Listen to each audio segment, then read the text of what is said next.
Like notes through the hourglass, these are the songs of our lives.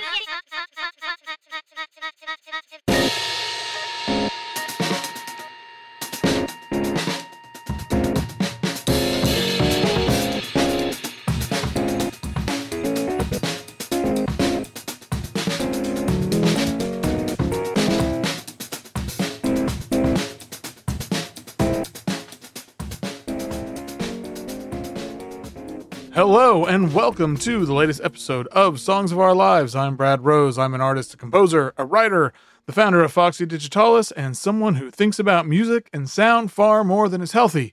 Each week, I invite on a guest to talk about the songs and the music that has left its mark and been with them throughout their lives.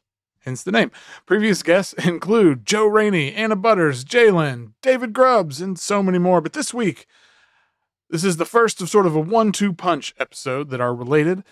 This week I have Jake Blount on the show, and this is in conjunction with his album with Mali Obomsawin, Symbiont, which is out on September 27th on Smithsonian Folkways.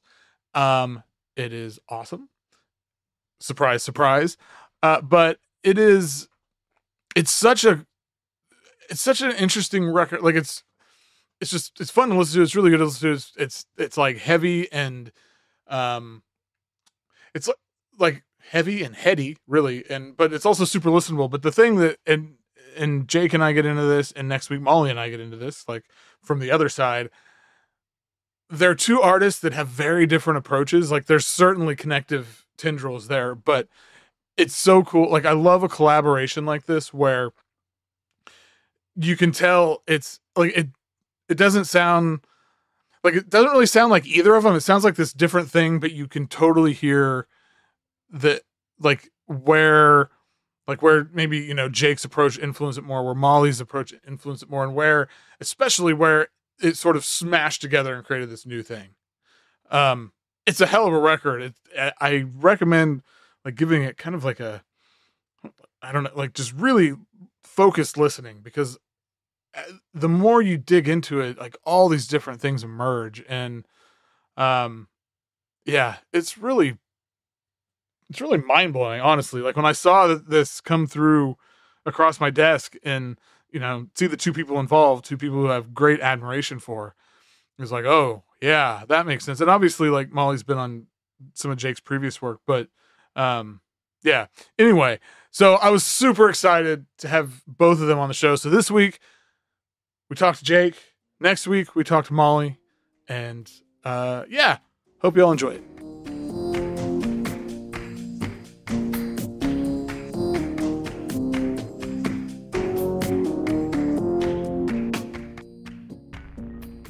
My guest today is a songwriter, a multi-instrumentalist, a scholar, an interpreter of Black folk music, and so many other things. It's Jake Blount. Welcome to the show. Thank you so much for having me. It's great to be here. So you've got this awesome new record with Mali Obomsawin out on September 27th called Symbiont. Am I pronouncing that correct? Yeah. Okay.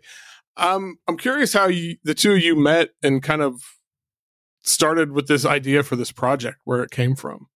Oh, Molly and I met years and years ago. She was touring with this folk band called Lula Wiles back in the day. And I got this kind of sweet setup. I'm originally from DC, and this older guy I know got a Fulbright to go to Vietnam and rented me like his whole house for no money. So I was just staying in this whole house by myself, and they had a gig in DC and needed a place to crash. So I just said, okay, well, come crash here. So I'd met one of her bandmates at that point, but I met all of them that night, and we just got along super well. Molly wound up playing bass on my last album, The New Faith. We did a little bit of touring together when things first reopened after the pandemic. And a few months after that, I called her and was like, hey, do you want to do the next thing together? And she said, yes. And here we are. Yeah. That's awesome. No, whenever this like came across my desk, I was so excited because like I'm a big fan of both y'all, and I was like, yeah, when she played on your last record, it seemed like it was like, there's more here. There's like more like for you all to discover. So I was so excited when this got announced. I'm curious. So like one of the descriptions of the record that really resonated with me was this a radical approach to life in a world on fire. Can you kind of talk a little bit about that, about like the path of the symbiont, like what that means to you and how that sort of informed the approach to the record? Yeah, I mean the concept of the album is that these beings emerge that are kind of somewhere between animal human ancestor, right? They're speaking for a larger consciousness than themselves, and emerging kind of from the idea that we've gotten, especially lately, I think, as a political discourse, very attached to the idea of life beginning and ending at certain points. And I've encountered some scientists recently who've said that's only one way to look at the question. And when we're thinking about life beginning or life ending, we also have to acknowledge that as life forms, we are born as cells inside of other life forms, even prior to our mothers getting pregnant, right? I existed as an egg cell in my grandmother's body. Right. So it becomes quite hard to say really where one life begins and the other one ends, that it is all flowing one thing into the next. And that if you bring that back far enough, that means everything is kind of related in that way. So the symbionts are meant to be able to understand and access all of these many limbs of the giant body of that creature, right? So, and they speak for the whole of it. So they come and say, the path that you're on, read climate change and so many other things, is too destructive for you to survive. And you need to readjust yourself and remember the teachings that you've already been passed down that were supposed to keep this from happening. So that's really what the album's about. That's that's a lot to think about. That's fantastic. What was kind of maybe one of the most surprising sort of discoveries or realizations that you had, like when you like making this record? Oh man, I mean, it was a really fun time, but also, yeah, I mean, it was challenging. It's a heady concept to try and boil down into the type of limited representation that music gives you, right? Like you can't explain it all the way. So we kind of had to pick our songs really carefully. And one of the things that Mali and I learned was that she and I just have like really different approaches for how to incorporate that kind of narrative, or really different ideas of how to put music together in a studio setting, where she usually works with like a live band and, you know, they'll all get together and cut the tracks as a group. And I've been doing this kind of piece by piece overlay thing in my own space for a long time. Right. So we wind up in this funny situation where, you know, I think the process of building it bit by bit feels kind of exhausting to her, but it's like what we got to do. And then just different ways of getting, I think just getting our mindsets about music making in touch. You know, she really likes the unpredictability of what happens in the room with a band, or like when you're just messing around and improvising. And I like that a lot in a live show. I don't tend to put it on a record, right? So we just had to take these moments of her being like, this sounds boring, you need to mix it up a little bit. Or me being like, this is an idea, but it sounds to me like a mistake. Please fix it. You know, like those kinds of things. And yeah, like creates tension and awkwardness and frustration in the moment sometimes. But also, I think the end result, at least for my part, it's way better than the album I would have made had she not been there. You know, that's awesome. Yeah. I learned so much, and even now working on stuff after this album, you know, it continues to play in my head that, oh, I'm making this too boring.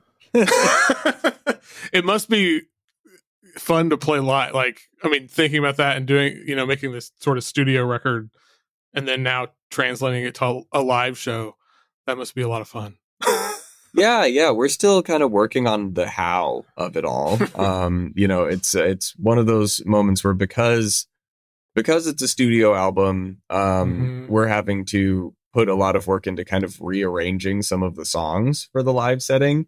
And that's just a challenge. So Yeah. we're, having to say, okay, we can't actually do this part in the room. Or, there aren't enough hands in this band Right. to do this part. So it's tricky, but we're getting there.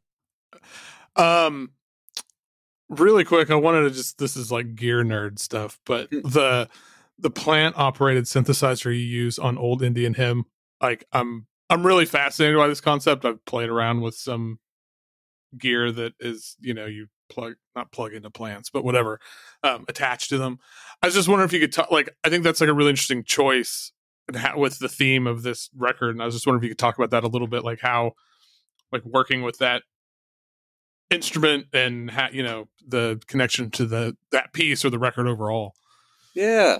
Well, I have the module right here, actually, conveniently enough. My rack is kind of half disassembled right now, but it's here.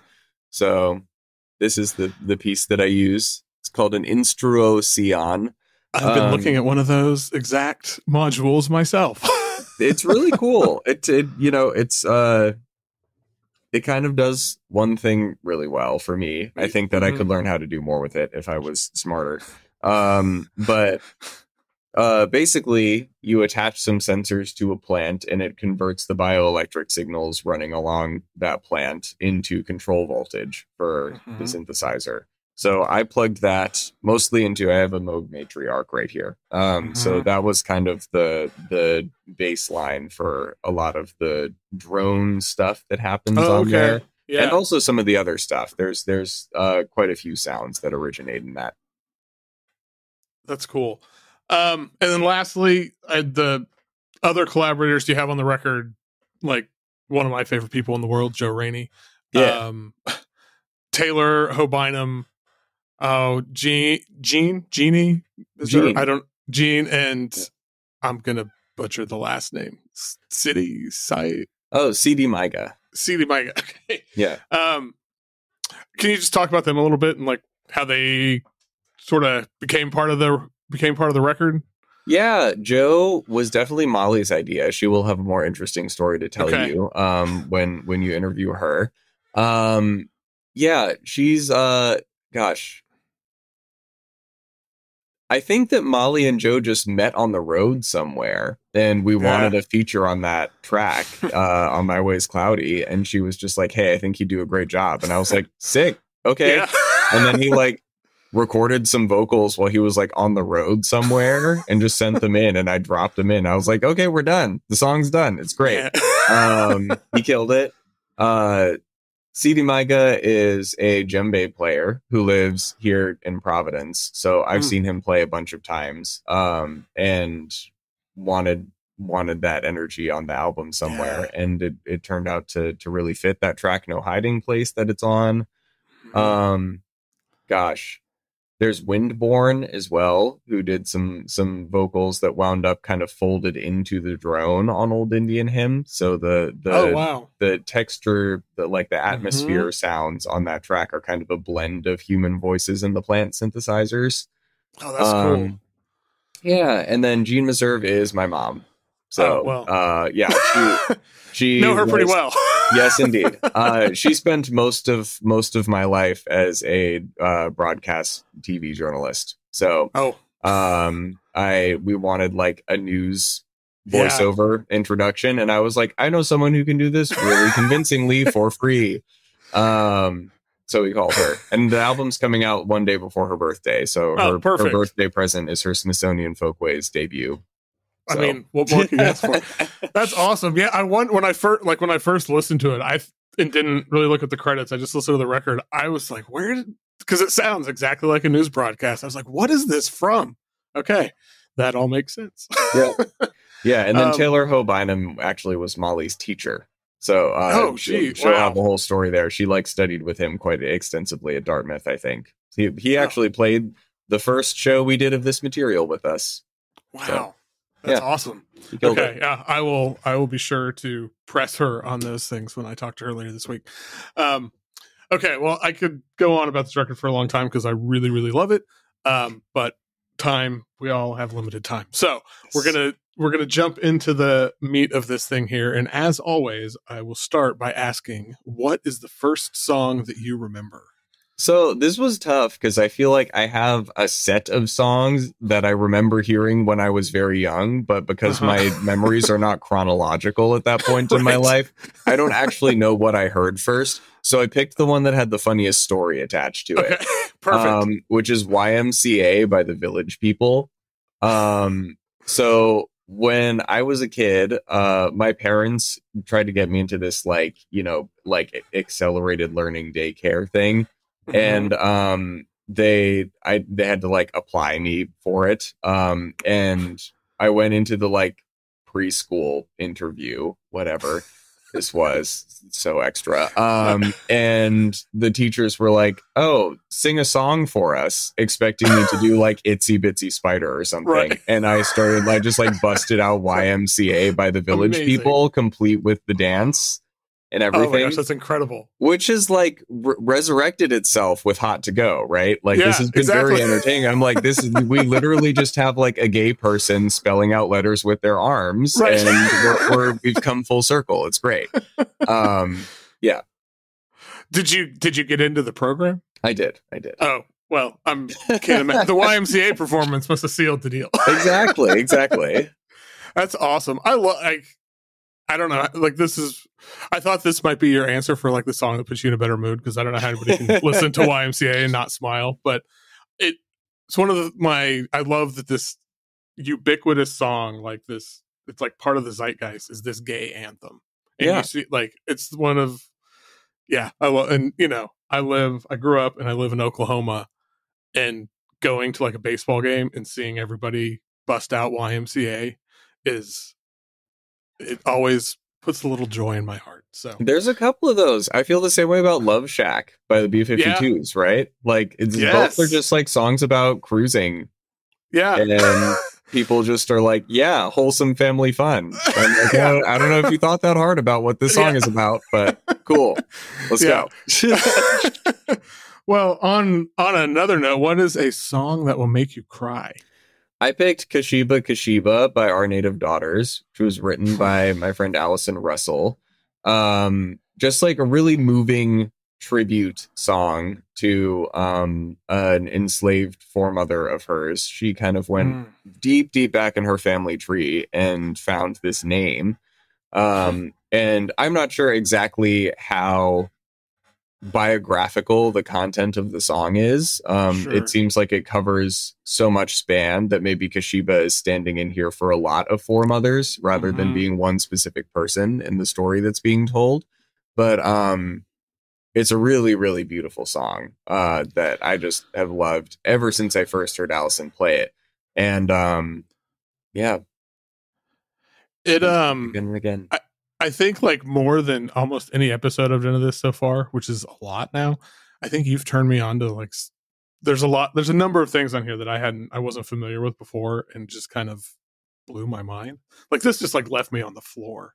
Like this is unbelievable piece of music, and it's kind of rips your heart out.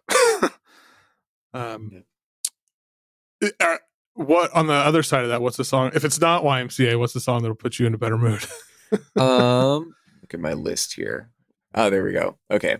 I have my list off to the right here, and I, for some reason, didn't register. That was literally the next question.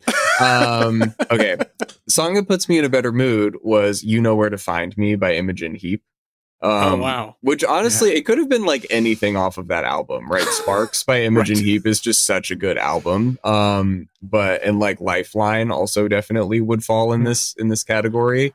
But I don't know, it's just such a reassuring song, and like a song that like, it's not a song most people would think to write. That's one of the things that's really interesting about that record, is she's just like, I'm just going to write a song about being a good friend to someone who's having a rough time right now, and not in like a "you had a bad day" way.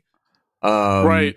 It's like, it doesn't make it little or small, but it's just like, I'm here if you need anything. And I think the like intimacy of it I don't know. It makes me remember how many people like that I actually have around if I need somebody, you know, where I think it's easy to forget that they're there Very otherwise. much. Yeah. Yeah. The line, the "Won't you be still with me" line just is, yeah, I don't know. I think about that line. I think about that. I don't say often. I don't know how often I think about it, but I think that's just such a, like, that is such a space, like you said, like, just being in, like, if, yeah, you're going through something and just having somebody's presence just with you for Yep. a minute or an hour, like, because that, we've all been there, and that means, like, that means the world. Yep. And yeah, I think she captures that. This, I don't know, this, she has this, I feel like she has this sort of ability to capture things like that better than most people. The feels, Imogen Heap, Yeah. the feels. Yeah. And then of course, like, the production on this is so incredible. Like, it just, She's a like, genius. People don't talk about it enough. It's crazy. Like, people get so caught up in the spectacle of the gloves, which are extremely cool, that I think people forget. I'm like, I feel like Imogen Heap and Trent Reznor and Prince are like the production brains, or like of the people who are also performing the music, you know, who aren't just producers. Like, they're so good at it. And it's, yeah, I don't understand why everyone doesn't talk about her all the time. She's so smart and so cool. I know. Yeah, like, there's, like, on this song, like, there's just, like, all these little moments and, like, layers that, I don't know, they last for 10 seconds or something, but it just, it makes this, it feel like this very real universe. And I don't know. I don't know why people don't talk about her that way either. But, well, I have theories, but anyway. What does she have that Trent Reznor and Prince don't have? Yeah. Yeah. We'll never know. Yep. Okay, well, everybody's favorite question. What is objectively the greatest song of all time? Okay, so you wrote that on the list, and then you had this little thing underneath it that was like, if an alien showed up, what would you show them as the height of sonic achievement? And I chose to just respond to the alien prompt instead of the main prompt. So I was kind of thinking, I was like, what am I gonna show to an alien that will, like, give them context for what music is, right? Like, what is the most cool track that I could produce that will, like, show what music does for people and, like, in the world. So I picked that song Yelly 3 from the Heart of the Forest album, which I think is so cool because it's part of this whole set of recordings that got me. I'm going to be a nerd for a second, but there was this man named Stephen Feld who made a bunch of recordings in the Bosabi Rainforest. It's called, I think, Voices of the Rainforest is the album that came out of it. But he got, like, hooked up with the drummer from the Grateful Dead, who gave him all of this very fancy recording equipment. And instead of just, like, setting up a microphone in front of people like field recordists usually do, he went up and put microphones up in the trees and, like, just tried to capture the entire soundscape, everything that was happening in the rainforest, and then had the people he recorded come help him mix it so that the record would reflect how they heard themselves in their sound space. And this is not that album. This is a different album. This is from Africa, but it speaks to, it's a similar approach. So you hear the people quite well. There's clearly some close mics on the people, although there is another track on the album that is this only recorded from far away, which is really interesting. I almost picked that instead. But this one is closer up. I think you can just hear it a little bit better. And I love the way that, because of the mic choice and because of, you know, their approach to recording the album, the human voices are not above everything else, right? You're hearing the people sing next to the insects and the birds singing, and next to just the noise of the plants, right? There's so much life all around them, and they're just this one little piece of it. Which I had just thought, you know, if an alien came and was like, what are the sounds of Earth? I could be like, okay, this includes us, but we're not running over everything else. There's so many millions of creatures singing in this recording. and Yeah. we just are this handful of them. Oh my God, I love that answer so much. Yeah, this whole thing is this record. And, that's an interesting thing too. Like in a past episode of this I did with Miriam Gendron, she kind of pressed me on this idea of, a song is a different thing than a recording or a performance of that song, which I was like, yeah, that's, and the different recordings of this song, like you said, the one that's like further away and stuff, it's interesting. It's so, like, I love how, like, they feel very different. Like, it's like, you can tell it's the same song, but they feel so different. And I think that's like those choices of like how they convey, what that conveys, what that, adds to the message or whatever. But yeah, this is just like the melody of the is being sung is, I could just like listen to that on a loop for 24 hours. It's so cool. Baka music is so cool that way. Yeah. And I feel like, in addition to just the way that it's recorded and kind of putting them in the context of everything, it's really interesting. I sound like Kamala Harris, in the context of everything. But, you're like hearing them as a piece of this bigger soundscape that's happening. But I also think that the structure of their music lends itself to that so much, because it overlaps and kind of bounces off each other just the way insect stridulations do. So I'm like listening to these crickets that are all like, doing these short bursts of sound that overlap into this very cool flowing whole thing. And they're doing the same thing. Like, it really just feels like such an organic part of the soundscape around them. And I think so often these days musicians lose touch with that. And I'm reading a really good book right now called Assimilate by S. Alexander Reed about industrial music. That's all about how like the locations that they came from created that whole genre. Like, none of those bands could have come from anywhere else than where they did. And I just feel like now, because of the internet, like, we're all so disconnected and like grabbing stuff from everywhere, and so few musicians take the time to like know what the local scene is and respond to the specific place that they live in. And this is such a beautiful example of that. Yeah. Oh God, that you're like speaking my language. Like, I've been thinking about this for the last few years a lot. And so like outside of doing this podcast and writing about music, the main thing I do is like, I have my own sound and music practice. And the last few years, it's become a lot about Oklahoma and like the Oklahoma soundscape, and in the context of like climate collapse and all that stuff, I won't get, but I don't know, like the last few years, as far as I've been doing this for almost 30 years.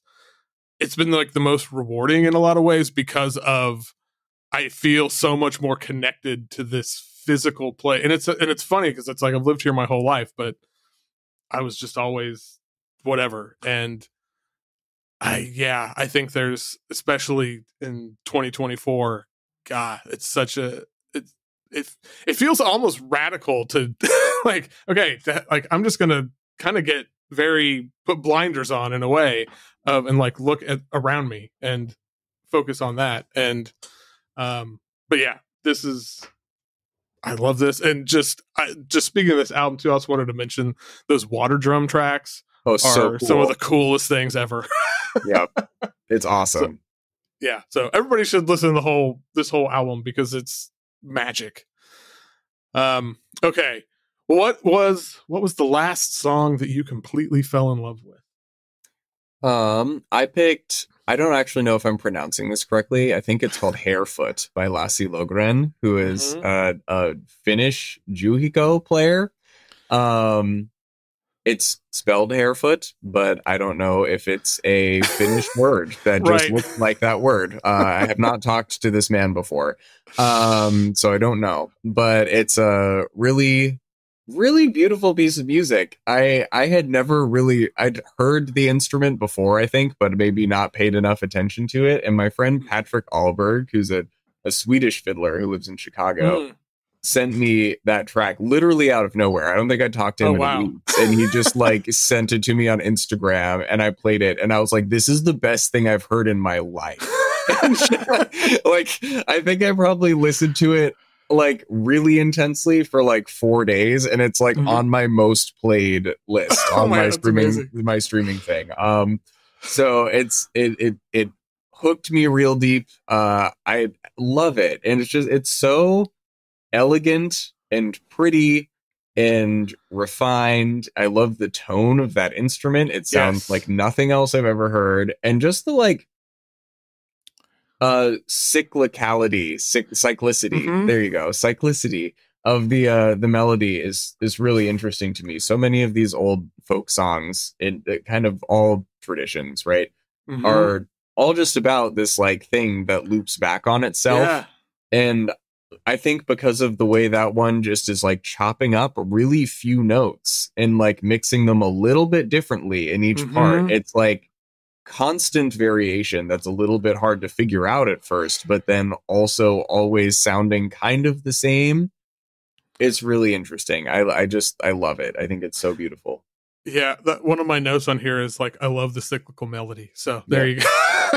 I was really excited about this. So this reminded me of, so jouhikko is, like, I'm kind of there's like a handful of these like Scandinavian string, like a nyckelharpa and a toggle harp. They have such a, like, sort of like texture of them is so, I like makes the hairs on my like back of my neck stand up. But it reminded me of, there's this other jouhikko player named Pekko Kepi. I think I'm probably pronouncing that wrong. He's a guy I used to know. I kind of forgot about him. Like, we used to communicate back in the mid 2000s. We kind of ran in the same scenes. He's from Tampere, Finland, but that was the first time I ever heard it. And I had this, like, listening to this kind of gave me that experience again of like hearing it for the first time. Cause I can't remember the last time I heard somebody playing the jouhikko. And yeah, I don't know there's something about that like it is, it feels familiar, but it's like so much its own thing. Yep. It's a really fascinating thing. Yeah. I haven't yet, but I want to listen to his whole record, because this song, and it's like what? It's like really, it's pretty short. So I think I listened to it like 5 times in a row, because it lends itself to, you can just put it on a loop. Yeah. Yeah. For like hours. Yeah. Yeah. And like, it's so funny because it's so gentle, but it's so groovy. Yeah. Like, it has this very like, dun, dun, dun, dun, dun, dun. I'm like, This is a reggaeton beat on your jouhikko bow. That's insane. Yes. Yeah, I really love it. I think it's great. It's so good. Well, what's a song that most people hate, but you love it? So for this one, I picked Numb by Linkin Park. For the sole reason that this is one of those things. One, I think everybody's going to come around and like it again in like 5 years, right? Like, I think it's going to have its day. But 2, this is a song that I think people hate because they want it to be something other than what it is.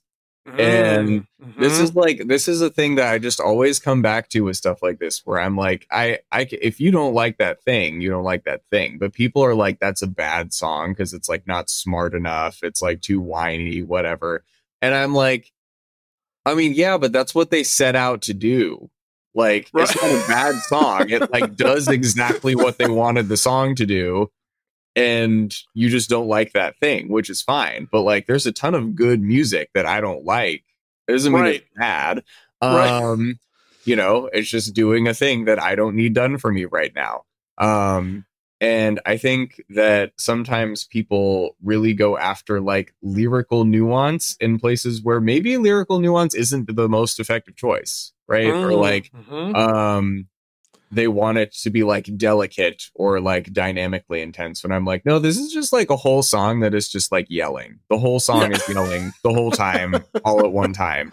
That's like what they're trying to do. And also, I think people attach like their cringiness of the version of them that listen to the song itself. Sure. They're like, oh, this is like whiny kid music.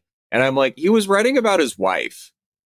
You know, like, it's very different if you like know what Chester was doing at the time when that stuff came out. Like, he was having adult problems and wrote about it in a way that a lot of people, including kids, could identify with, which is kind of cool. It's very cool. So I don't know. I always defend this. And also, as like a little queer kid who was playing rock music at the time, it meant a lot to hear like, in a world that at that point was so dominated by like very bulky straight men screaming about things, this like very skinny, geeky tenor actually singing. I was like, I don't have to yell. Thank you. So I always feel that the model of that music is actually, I think, better than a lot of the other stuff that was coming out at the same time. It's interesting. You said it's like, I think you're like, I think people will come around to this. And so I don't know how old I was when this came out. I was probably in my 20s, maybe. I don't know. But like, I had the reaction. I was just like, oh, it's whiny kid music. And I'm not a whiny kid anymore. Yeah. And I know I can't remember the last time I heard this, and it's just something I dismissed, but listening to this as I prepared for this, like, this is awesome. I was surprised at how much, it's the like melodies and stuff are actually it's really interesting. I really like his voice. Like, it's kind of got this, it's sort of epic sounding, but also like super vulnerable. Yes. And I like this so much more than I ever thought I would. So I totally agree that if people could like go into it with an open mind and give it a chance, I think more people would find that this is something they could like or connect to than they might realize. So thank you for validating that. I appreciate it. It was definitely not the reaction I expected to have. I was like, okay, I'm going to listen to Linkin Park. And I was like, oh, okay. Yeah. So, okay. Well, what's the most romantic song? Are you a romantic? In a way, I guess. But I don't think I picked the one for this that most people would have picked. So I was kind of caught between two choices here, one of which was Carnival by Shovels and Rope, and the other of which was End of Days by Brown Bird. And I went with Brown Bird because I live in Providence and I'm obsessed with Brown Bird.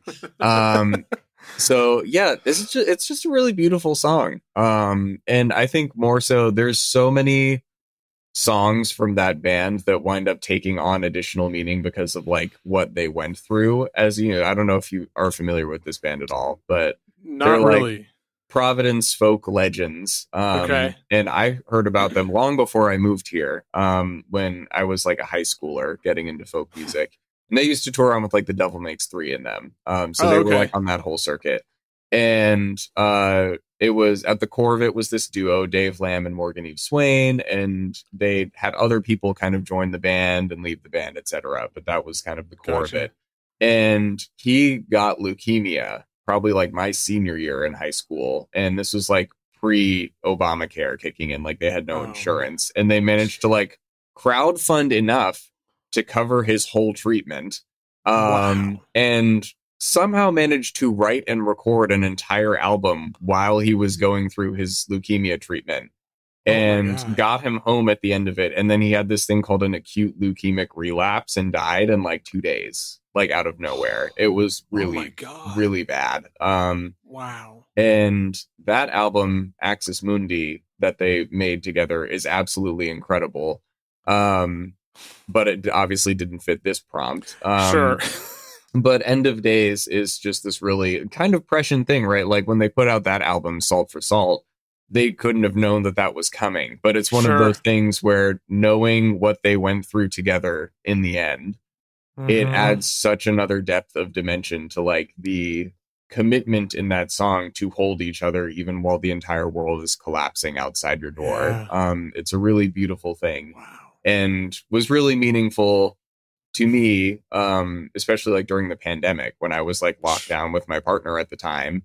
And I just kept coming back to it as like, you know, there's us in this little like pocket of warmth, you know, having our little like candle lit dinner, looking out over the town, even though we know there's like a field hospital opening a few miles away. I keep coming back to it. And I think, given how much time, space, like disaster takes up in my brain, you know, thinking of love and connection in that context, of, you know, being there for each other and like creating this safe thing, even in a world that isn't, it's really beautiful to me. Yeah. I love the message and the feeling of the song. And then you like the way their voices work together. It just feels like this manifestation of that. Like it, I don't know. It's so beautiful. And it like this song also feels like it's existed forever. Like Yep. it just feels like something it's like it was just waiting for the two of them to come along and pull it from the ether or something. It's so I found like, and now hearing that's the rest of the whole story, like I found it moving just on its own, but adding that context to it kind of takes my breath away a little bit. That's amazing. They're geniuses. And Morgan Eve has a band now called the Huntress and Holder of Hands that still plays in Providence and around the Northeast quite often. So, oh man, I have to look it up. Well, what's a song that changed your perspective on an artist, either for better or for worse? Yeah, this one I picked. I think this one is a neutral. It's a neutral. Okay, It's different than I expected. I picked Ice Age by How to Destroy Angels. Yeah. So How to Destroy Angels is like Trent Reznor's post-industrial side project with Atticus Ross and his wife, Mara Queen.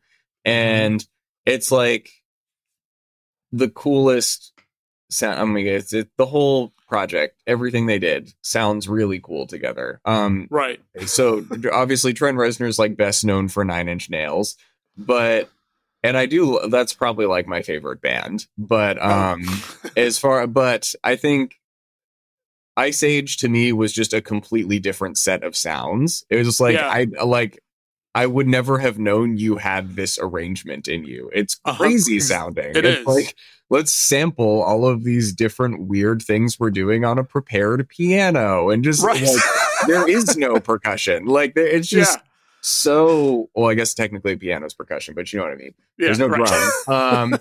And it's so different than everything else I've heard him do, which of course, now that we've heard like his film score personality, obviously there's depths there that we didn't initially perceive, but it's fascinating to me. I just think it's so cool. So yeah, I remember when I first heard this, I had to kind of I was like, did this jump to something else? Like, am I listening to the same band? That's so unexpected, but it's super cool. And and her voice sounds so good on this. Oh, Mary Queen is incredible. I love just everything about the way they treated this sonically. The compression and the EQ on her voice, their microphone choice, all of the different components are just balanced so well.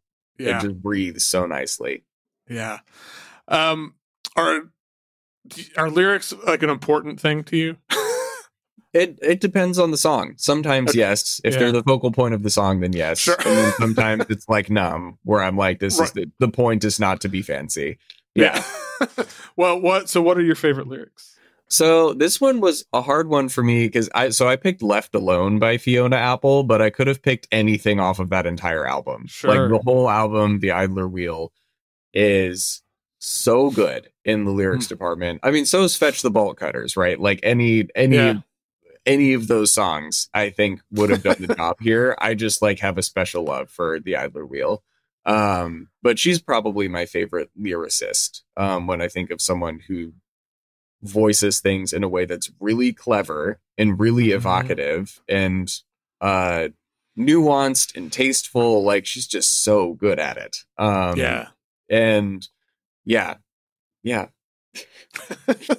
This is, I remember, God, I really love this record, and I remember when it got announced or something, and I remember seeing the credits for it. So like one of my favorite artists ever is Scott Walker, and when I remember reading the credits, and it had stuff like truck stomping, and thighs, and I was like, oh man, like Fiona's this is like her like late era Scott Walker period or something, and it's like it's definitely different than that, but it has that feeling of I don't give a shit. I'm doing anything I want to do, I'm going to do it, and I don't really care what anybody thinks. Like, I mean, I think she's always had that, but it felt like so much more. Like it became really pronounced, and I think the records are incredible. But yeah, like you could pick anything off of this record for any number of these questions. I think because it's so good. Are there any like particular lines that stand out to you, or is it just kind of the whole? Oh man, it's kind of hard. Yeah, I think one of the things that I really like about her is that she's like a really weird person, right? Yeah, and I think like one of the best, and I like say that in the most complimentary way. Yes. And one of the things that's been interesting to watch is how that gets portrayed from album to album, where I feel like they made her into this like tragic, fucked up indie girl on the first 2 albums. And then The Idler Wheel, I feel like, was a much more stepped back, like, no, like, I got a lot going on, but like, I understand myself. And giving voice to a lot of things that nobody would have ever thought to put in that way. Like, I remember hearing that album and being like, wow, I feel like you know me better than I know myself. And like, obviously that's like that weird parasocial thing that happens. Sure. I think she and I are just kind of similar in some ways, but it was really interesting to encounter from that perspective. And then to have Fetch the Bolt Cutters come out and have that be the first one where she was in charge the whole time, right? Like there isn't specifically a man producing her. And instead of being like fucked up, sad indie girl, she comes across as like on a healing journey in solidarity with other women, like artistic genius, never really needed those men to help her in the first place, probably. Like it was, it's like, damn, there was a whole other story happening this whole time that these people thought they couldn't sell, so they didn't show us. Yep. And there's so much depth there. I just think she's incredible. Yeah, she's one of those artists, like, I can't wait to see like what's next. Because it's going to be like, something that 10 years, but and it'll be something that none of us expect. But it'll make sense in some way. I had the funniest thing. So I found this album. I almost picked Every Single Night for this prompt. And the way I found out about this album was I was watching RuPaul's Drag Race on Logo in like, gosh, I mean, I guess high school with my friend Noah. And in one of the commercial breaks, for some reason on Logo, they just played the entirety of the Every Single Night music video, which is just like her like singing on a bridge while like giant snails destroy downtown. Like it's crazy. And I was like, this is the weirdest thing I've ever seen on TV. And I went and listened to it a bunch and I was like, okay, I'm going to buy this album. And I bought it. And I think it was the first thing I ever got on vinyl. Like I was obsessed with that album. I still am. That one and Fetch the Bolt Cutters and Sparks by Imogen Heap are like 3 of the albums that just stay downloaded on my phone. That's awesome. Gosh, I forgot about that video. That video is bananas. It's crazy. As it should be. It's perfect. Yes, I know. I can't believe they just showed that on TV as a commercial. I love it. But what a perfect commercial for the record too, though. Like, oh, exactly. If you see that and you think like, oh, this is cool. Like, okay, you're gonna love the record. What is the song that you have or can listen to the most? So this one, I just went to the top most listened to song on my streaming platform right now, which of course is like not true over life because I've migrated through multiple platforms because I remember before we had any music on the computer. But right now it is Copy of A by 9 Inch Nails, which is funny. I think I was listening to that song honestly when I started thinking about making Symbiont, the new record. That song, it kind of revealed to me what synthesizers are capable of. And I think, not in a way that I was hearing a ton of stuff I hadn't heard before, but I think I listened to that song and I understood what everything was coming from and like how to make the sound and like could look stuff up on YouTube about it. And I think I realized working on this album that probably my favorite instrument through my life has been synthesizers, but because when you ask what that is, people expect, that you get taught like, the intro from Jump by Van Halen, right? You see like a guy playing a keyboard and it's just a bunch of like sawtooth waves being bright and poppy. And I think hearing this thing, which is also sawtooth waves, but like the really percussive and intense way that kind of 5-beat sequence happens throughout the song, and also the way that he's playing with the filter cutoff and the envelope the whole time, you can really hear those like essential synth parameters changing as he goes. And I think listening to that for me was like, I think I listened to it so many times because I was just listening to it going, oh, that's how it works. That's what this does. It was just such an illuminating experience. And it also just is a good fucking song. Right. I don't know. Yeah. Because I think synthesizer is what I use the most now. Like guitar was my first instrument, but that's what I do 90% of what I do with. And when people, you get the question, especially from people who aren't quote unquote music people, whatever, but like, oh, what do you play? I play synthesizers. Oh yeah. It's so, I remember showing up to, I play a lot of like folky rooms, and I was playing these shows with Nick Garris and Laurel Primo, who are just fantastic musicians from up in Michigan. And I was using I have like a rack mount Moog Voyager guy that I was just using for like some drone stuff during the show, basically. And I had people come up to me every show, be like, what is that thing you're playing? And I'd be like, it's a synthesizer. And they'd be like, but it's not a normal synthesizer. I'd be like, no, this is like the thing any synthesizer can do. And we just have heard these very specific polysynth applications of it. But this, I'm doing the most basic version. I can't play a keyboard. Exactly. That's cool. What cover's better than the original? Okay, so for this one, I picked Human Fly by the Horseflies, which may be a challenge for listeners because the Horseflies put this out on a label that then got bought by another label, and they haven't reissued it, so it's not on streaming services really. It is on YouTube, and I think it might be on Bandcamp now. But it's a really incredible cover of the song Human Fly by the Cramps. And I admit I put this on the list because I love the Horseflies version. I learned to play from that band. All of my fiddle stuff I learned from that fiddle player. A lot of my banjo stuff I learned from that banjo player. They are all over my sound, including on this record, the banjo youth thing on No Hiding Place. No Hiding Place sounds like a Horseflies song. So I love this band. I will say I went back and listened to the Cramps version after putting this on the list and was like, oh, this is also awesome. This is also extremely cool. So I think maybe it's just a cover that's as good as the original in this case. Yes. But, I thought about it. My first impulse was And I Will Always Love You by Whitney Houston. Sure. And then I was like, the Dolly stands are going to get so angry. And also it's boring. We all know about that. Right. So, this is my pick. I love the Cramps version, but I love how they're just, I this is to me, what I love about a cover song is it's so different. It's, you can tell it's the same, it's clearly the same song, but it's so different. And it better or worse, whatever. But it's my understanding is the Cramps actually tried to stop them from putting the album out. Oh, wow. They were so mad about how much they changed the song. Wow. So that's kind of funny. And of course, at that level, who knows whether the Cramps were actually involved or if it was so and so's manager or lawyer or whatever. But it was controversial in the moment. But I love the 2-minute percussion intro fading in gradually before the song starts, and it's the first song on the album. That's how the album starts, with 2 minutes of gradually fading in percussion loops. What a way to open a record. That is such a move.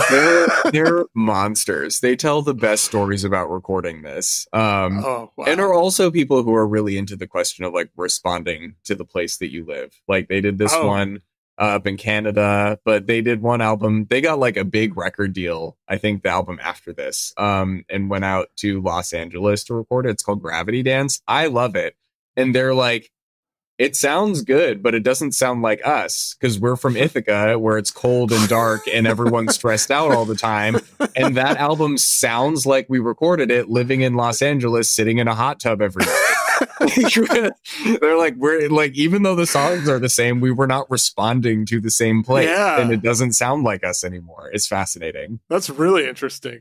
All right, we have 2 questions left, the two big ones, if you will. So what is the song that means the most to you? So I picked When the Angels Call My Name by the Lonesome Sisters. And this is a really beautiful country duet song that was written by a good friend of mine named Deborah Clifford, who she kind of, every time you try to get into the old time scene, the trad folk scene, it's kind of hard to know how to find it at the beginning. And then once you find it, you are trying to find your way in.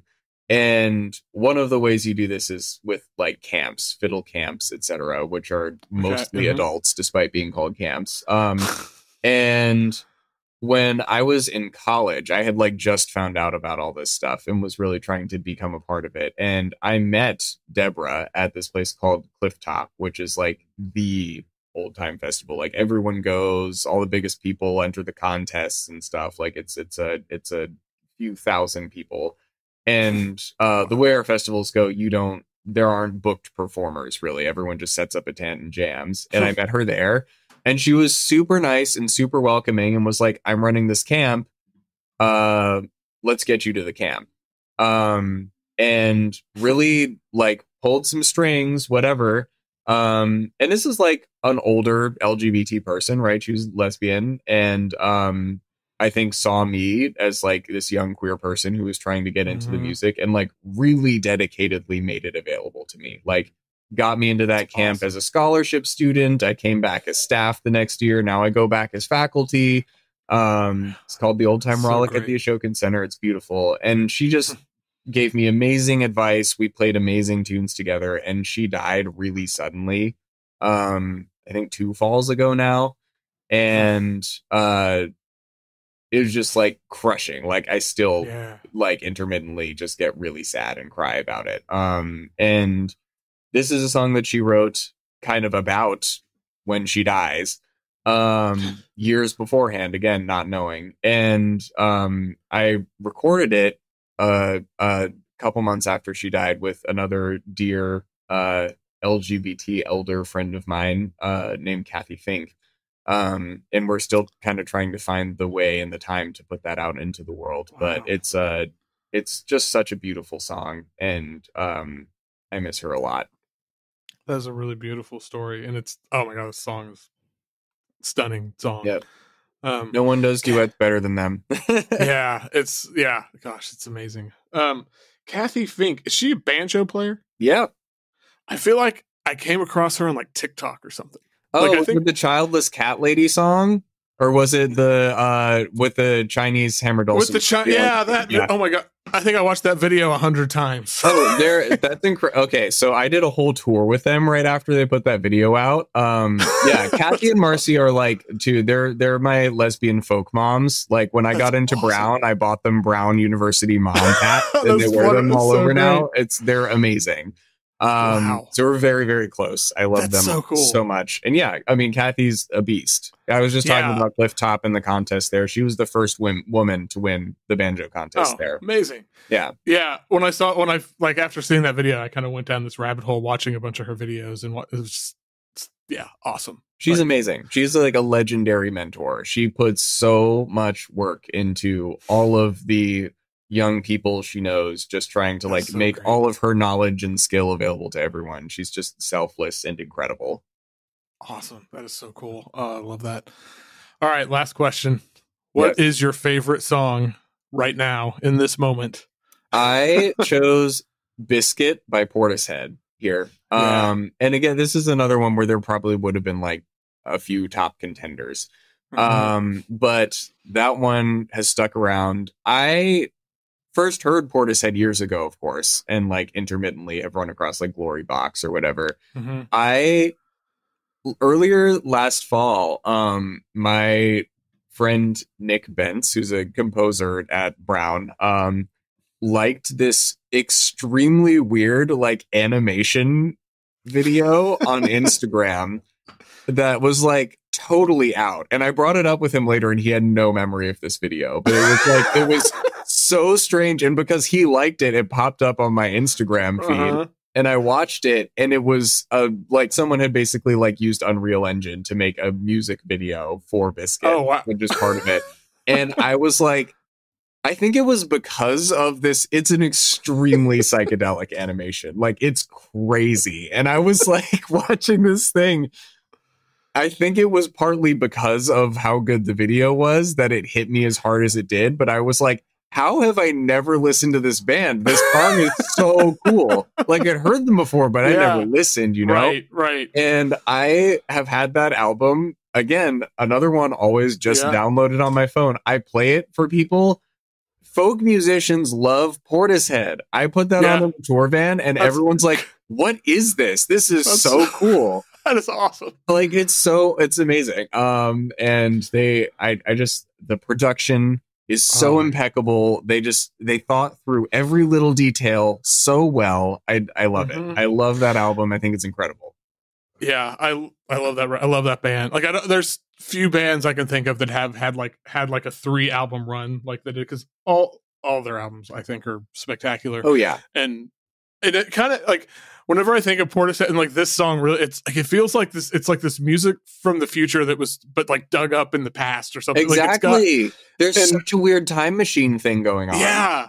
And I could see it like I could totally imagine like folk artists or musicians being like into it because of like that sort of weird, like it doesn't fit anywhere. Sort of. The timelessness of it is huge. And I think the more that I read about all of the musical cultures that were taking place in like, the 80s and the 90s. I mean, I was just thinking about this. I mentioned that book about industrial music I'm reading. Where at one point Alex Reed says, this isn't folk music, and then proceeds to describe these rich and vibrant local scenes where all of the bands are working together to develop a distinct regional sound and like using non-commercial studios and like their own cobbled together stuff. I was like, Alex, this literally is folk music. I don't know what to tell you. It is in fact folk music. Yes. And I think there's so much about the production processes from this era that lend themselves to that. Because, like the early industrial bands were like inventing samplers. Like Throbbing Gristle had one of the very first samplers. Yeah. This has such a huge sampling component. And I think that to this day, folk musicians are really, really reluctant to acknowledge how similar the sampling thing is to what we do when we learn old songs. I've gotten into like knockdown drag like fights with people about this, where to them there's something really, really different about somebody snipping out 5 seconds of me or them singing a song or whatever versus me going in and painstakingly spending hours studying how Manco Sneed bows this version of this tune and copying it as exactly as I can, right? Like there's some intrinsic difference there. I don't feel that it's that strong. And I think that part of the resonance that people feel is that it's taking these old sounds, weaving them into something very new while still maintaining the like tangible oldness, but not in a nostalgic way. I don't know. This is like Dummies still, it feels like a really hip and edgy album now. Yeah. And if it came out now, it would be, people would be talking about it as like album of the year. Like, exactly. It sounds so, well, that is a perfect place to end this. This was a lot of fun, and I really appreciate you taking the time. Thank you. So, Symbiont is out September 27th on Smithsonian Folkways, and y'all will be out on the road at some point, right? Or doing some shows? Quite a bit. October, November, and January. All right. Awesome.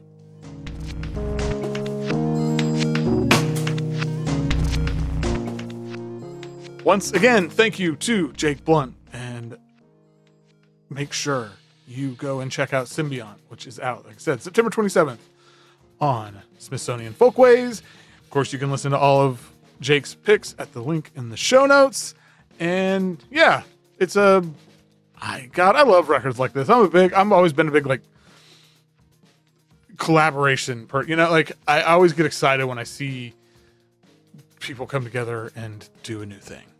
I don't know. I mean, that's not that like revolutionary, right? But anybody who ever followed my old label Digitalis, that's a thing I like. Anyway, thank you for listening. If you enjoy this show, please leave a rating and a review wherever you listen to podcasts. Fucking algorithm, blah, blah, blah, blah, blah. Same old spiel I give every week. But seriously, it helps. If you extra like the show, you can join the Patreon, patreon.com/Foxy Digitalis. For a few bucks a month, you get the full unabridged episodes, and you get them a week early, and the just continued support helps a lot. So thank you to everybody who's done that so far and continues to do that. Y'all are awesome. That is not for you.